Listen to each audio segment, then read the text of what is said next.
Така, това ако не се заснеме сега, никога няма да се заснеме и тая година не можа да го отворя, другата година сигурно няма си купувам адвент календар.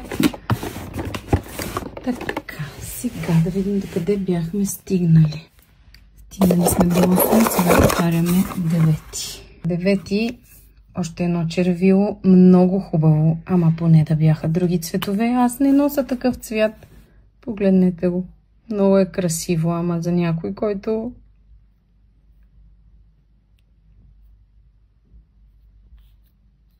Оставяме го тук и продължаваме нататък с 10. 10. Ще е парфюмчета, както го гледам как е овито. Парфюмче, току-що си пръснах на ръката и мирише уникално. Поне на мен ми хареса, дето вкуса за парфюми е, ето му името. На всеки е специфичен и хубаво. 11. Не знам какво да кажа. Още едно червило. Всичко е прекрасно, но цвета му отново не е моя. Не знам, ще взема да го подаря на някой това и другото.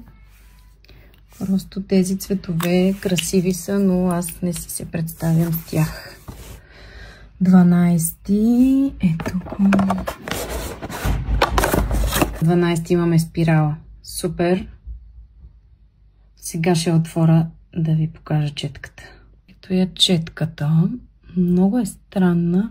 Не е извита, а малко като... Абе, леко е извита всъщност. Съвсем леко, да.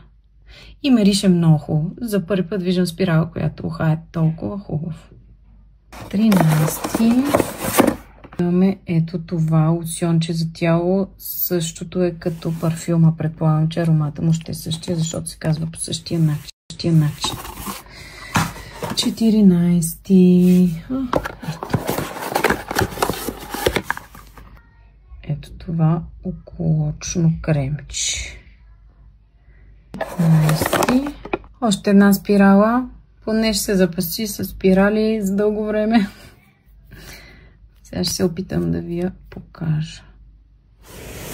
Ето я четката. Тази е права. Предната беше извита. Тази е права. 15. Кремче. Пише, че е с пептиди и е анти-ейдж.